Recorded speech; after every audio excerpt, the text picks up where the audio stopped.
The Lions sealed the series in Australia 2-1, but last night in Sydney, the Wallabies smashed through with a 22-12 win. Heavy rain, lightning delays, and a final farewell masterclass from Nic White. Here's how it all went down, why it matters, and what next for Andy Farrell and his coaching, and the legacy from it. Australia, under torrential rain, raced into a 15-0 lead early in the second half with Jorgensen's 50-metre try and solid control from their pack, including Will Skelton and Nick Frost, who dominated the breakdown. A lightning storm delayed play for 38 to 40 minutes. Australia re-entered, focused, while Lions appeared static, leading into defensive breakdown. The Wallabies extended to 22-5 through Michael's try. Lions scored late through Jack Morgan and Will Stewart, but it was too little, too late. The final score, 22-12, Australia salvaging pride and preventing the unwanted clean sweep. Nic White was the farewell hero. In his final test, Nic White delivered a performance to remember. An expert game manager, defensive heart and constant presence, rated an astonishing 9 out of 10 by pundits as he controlled the tempo and riled up the tourists with his tenacity. Australia's pack and backs linked through White's direction and discipline. His leadership ensured the Wallabies stayed aggressive and effective under pressure. The player ratings and the key performance.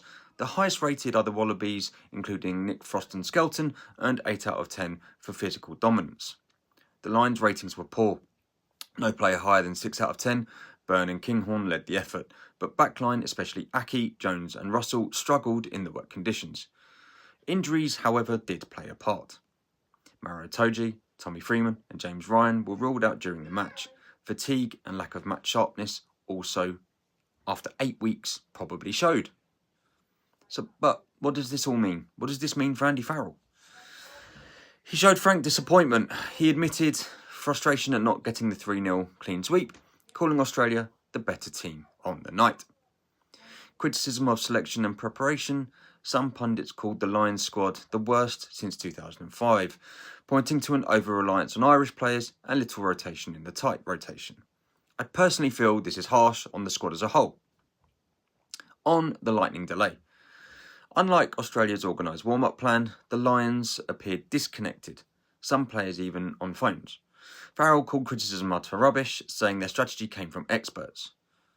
However, there is future potential.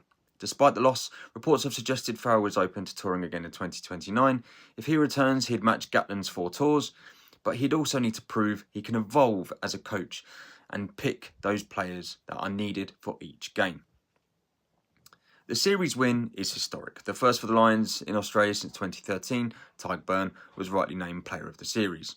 That said, the third test loss exposes a fragility and complacency risks, just as much as fatigue and reduced intensity. For the Lions' legacy, a 2-1 series win feels validated, but missing the sweep tarnishes the claim to being one of the greatest touring sides. What have we learned?